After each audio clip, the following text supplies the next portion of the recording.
So I'm doing 2 videos in one day, same clothes, same makeup, same everything. I just want to go deeper into what this is about, um, why I'm here. You know why I'm here. No, I'm just kidding. But yeah. Honestly, my eyebrows look so jacked when I like talk on this video, but I tried today. I did the bare minimum.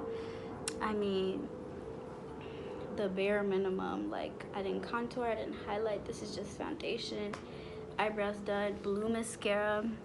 If you haven't gotten the blue mascara from Sephora for $10, you are lost, my friend. But it's okay. We gonna find you. And this lip is like my official winter and fall lip, because it's just, I mean, I could put this lip on any face and it'll just look bomb. But yeah, so let's get started. So I really just wanted to talk more about, you know, how I came to the conclusion of making this YouTube. Like, I've suffered with depression for a really long time. And a lot of things were just so hard for me to understand. A lot of the things I went through were really hard for me to understand and be okay with and still love myself. I actually didn't know how to love myself. I'm now really learning how to love myself 150% for sure. I would say my depression started probably my junior year of high school. I just felt really out of place, but I've always felt out of place. I don't know. I was born in Kenya. Moved here when I was 7.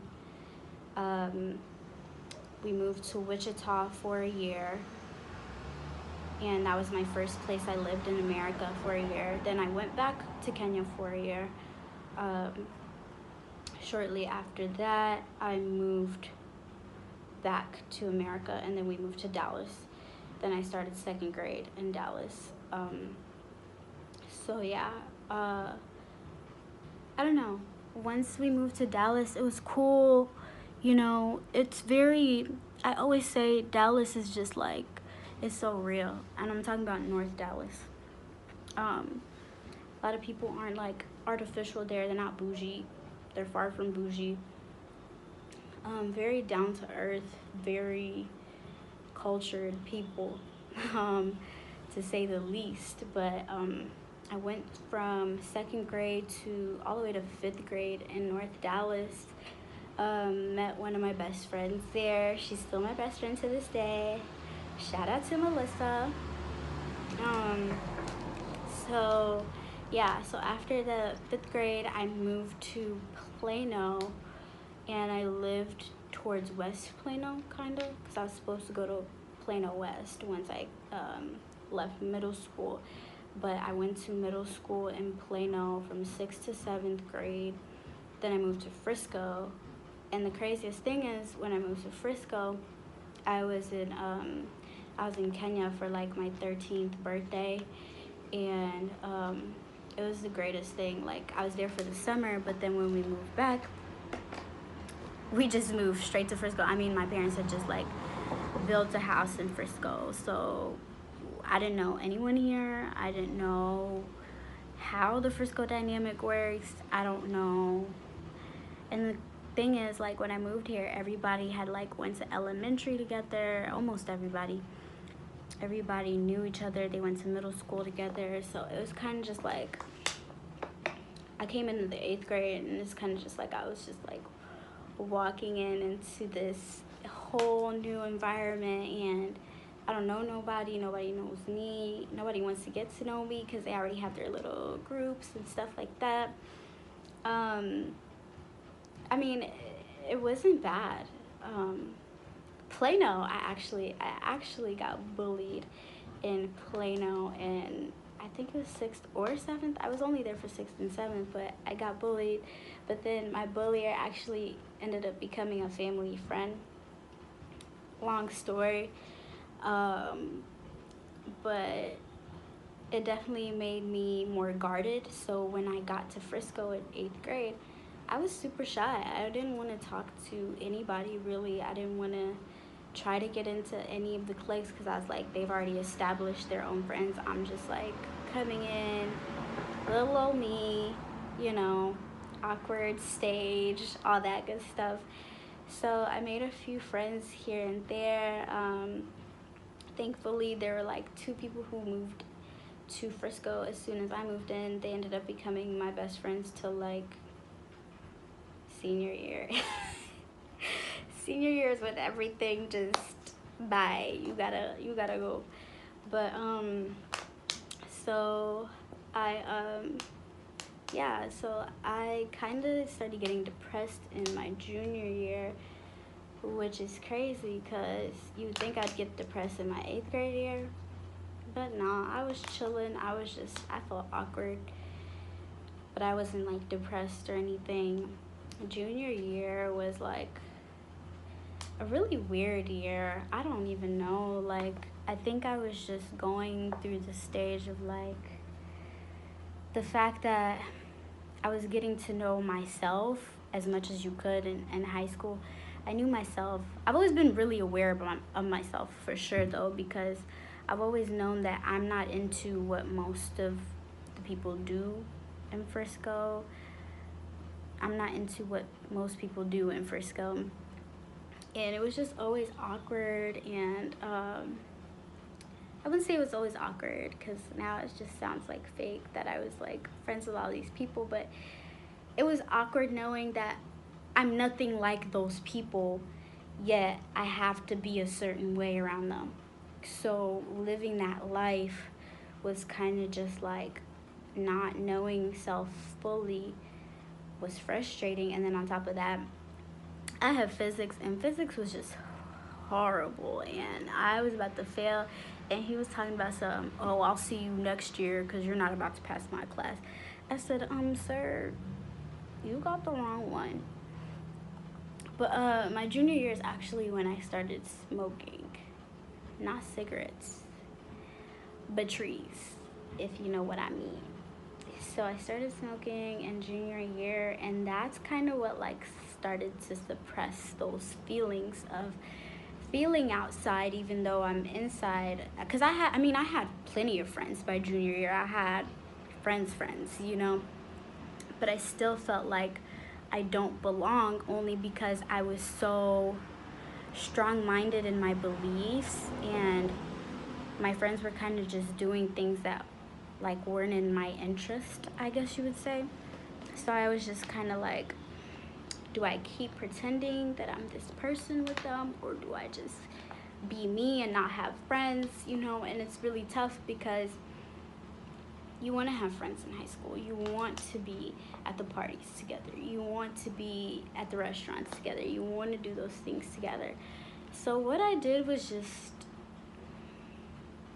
I can't even say that I kept it real with myself because I was mostly high most of the time. So I was just floating. I was just floating through my days. I was just going through them. And so before that, I was definitely like going with the flow of what my friends were doing, you know, just to see if that's what I really actually wanted. But it turned out to not be that. And I always knew that. But, you know, I just tried to, you know, go with the flow.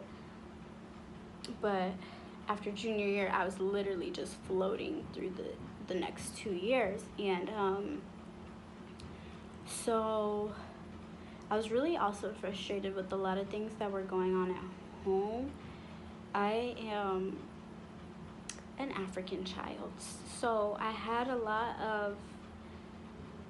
of expectations on me for college, and those expectations just really weighed heavily on me because the expectations that I had on me were nothing in my interest at all. So it was just like another year of high school just without my friends and distractions to distract me from the fact that I'm not like those people. But like once I graduated, I was really super expected to meet certain expectations. When I say that, I mean get a certain degree that I was not into and I knew I wasn't into or never would be into.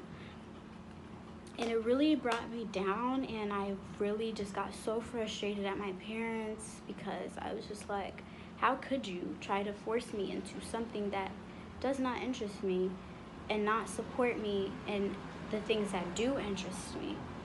And I had a hard time battling with that, because they would just be like, oh, you're so smart. Because my passion was makeup, is makeup. My passion is art.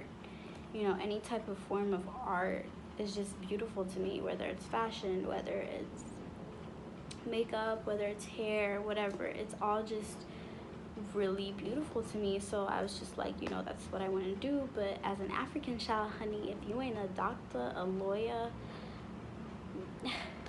if you know, you know. So, you know, I had a hard time battling with the fact that my parents just weren't interested in what I really was super interested in. And, you know, now looking back at that, it's like your parents only want to see you succeed, and they know that, you know, at the age of 18 you might not know what you want, so they're going to make that decision for you and put you on the track to make a decision that will be able to hold you for your future.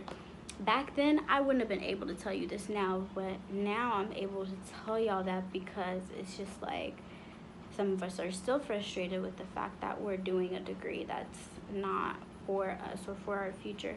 I ended up changing my degree after certain decisions transpired, but you know, just getting to the understanding of the fact that they weren't necessarily trying to force me into it. They were just trying to make sure that my path was secured into something, you know? So anyway, I was going through a super depression. Met my boyfriend, well, my ex, but I met him during that time, and things really kind of shifted for me. Ended up moving to Denton because I was at Collin at first. Then I really wanted to go to university, so I joined Texas Women's University. I started going there, and that's when my depression really sunk in the worst ways. Because once I made that decision, my family kind of cut me off, or the other way around, I kind of cut them off. And a lot of things transpired before that just led to that. But yeah, I'm the type of person who really loves my family. I'm a Cancer, to anybody that wants to know. But yes, so I am a huge family person. So the fact that I was in college still doing my own thing, without my family's support, it definitely put me in a stage of like super depression. I was thinking suicidal thoughts constantly. I was not happy with my image. I was not happy with myself. I didn't even know if I wanted to go to school. I think I missed like the first 3-4 weeks of school once I joined at Texas Women's for spring semester. And then I got referred to a doctor at the school, and the doctor actually ended up putting me on prescription, but I didn't like the prescription, so I got off of that.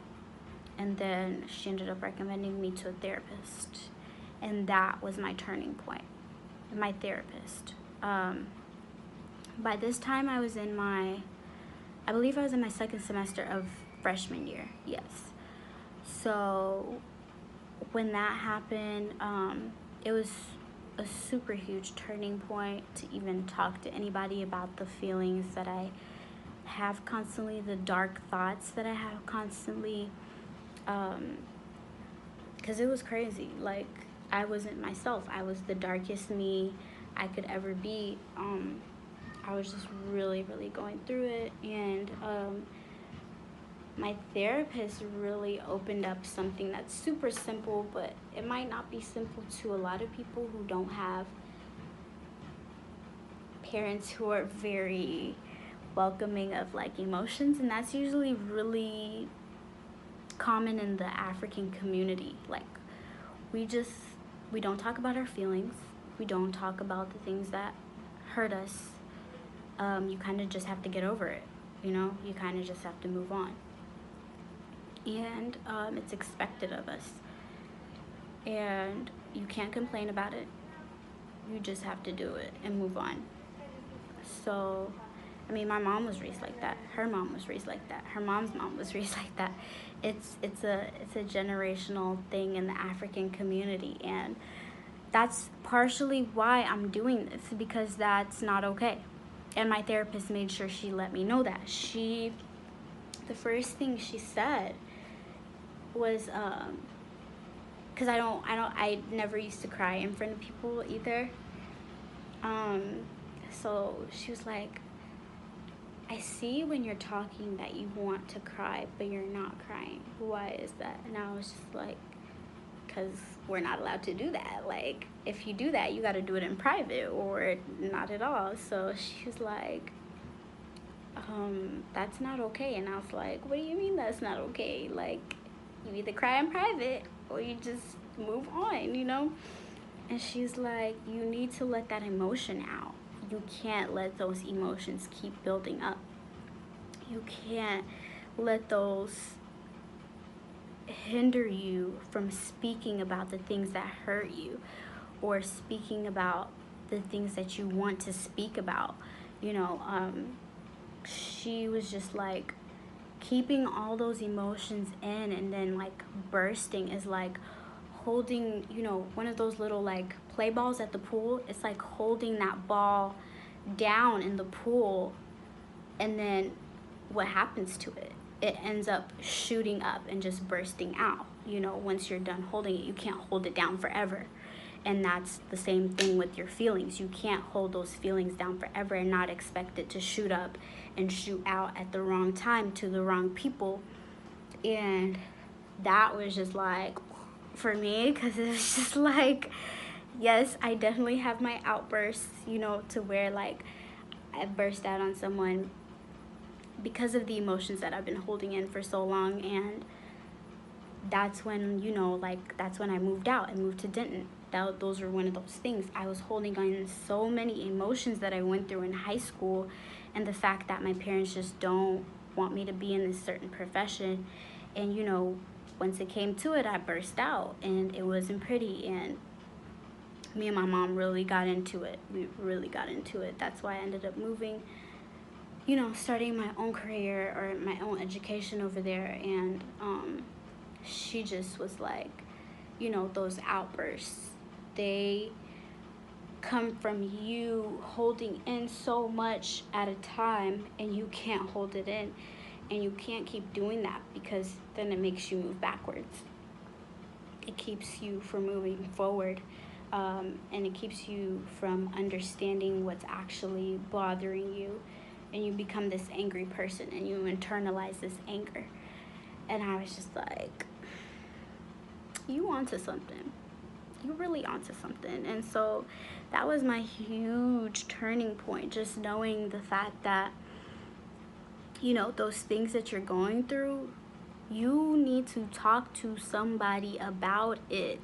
You need to make it known, either to the person that's hurting you or to the person that's causing that pain or that hurt or that anger. You need to let it out, and you need to make it clear that, you are letting go of that, and you are letting in positivity, and those things won't be the reason that you are held back from anything in life, period. So with this story, I just wanted you guys to know that, we carry so much hurt, we carry so much anger, we carry so much pain, and we're forced to think that we should keep those things in, when really it's only going to burst out at the wrong times, and it's going to move you backwards. don't let that be you. Talk to somebody about it.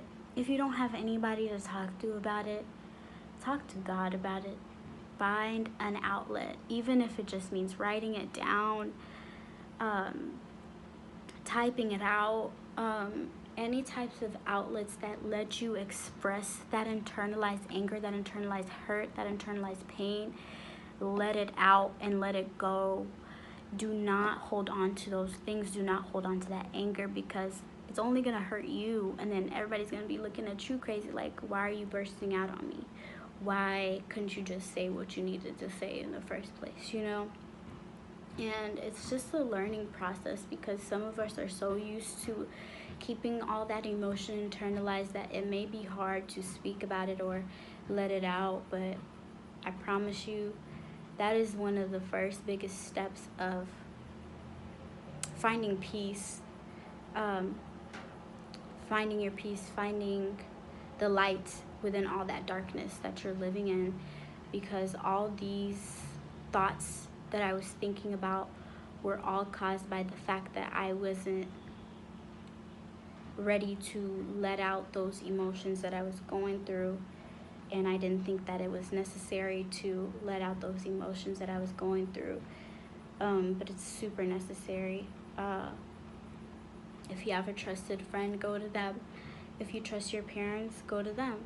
You know, whoever you trust and you feel like would actually bring out the positiveness in your hurt and your anger, or would console you and comfort you, but not to a certain extent. Don't let them comfort you to a certain extent.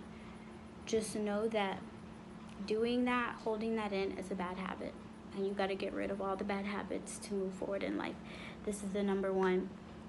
You have to let go of those things that you are holding in, and you have to be able to forgive whoever hurt you.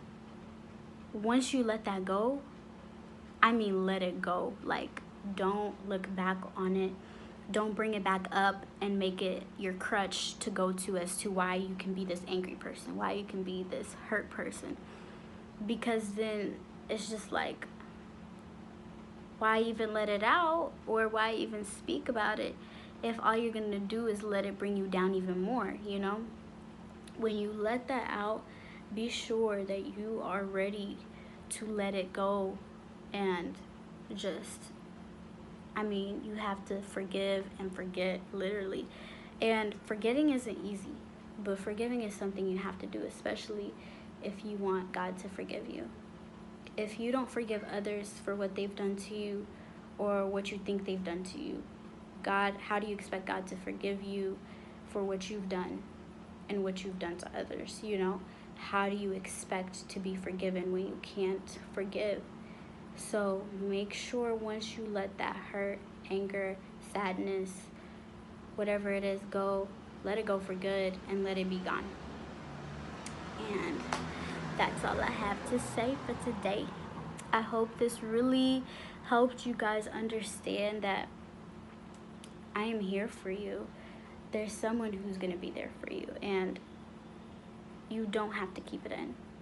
There is someone who can help you through that darkness. And no matter how many times you want to talk about it, make sure that at the end of it, you're able to let it go. Like, don't dwell on it, is what I'm saying. Don't make it something you can refer to as to why you're the messed up person you are today, or, you know, it's just not going to help you if you turn a negative into a negative. It's not going to help. So I hope you guys really got this message, and if you have any commentary, let me know. I love you all. Okay, bye.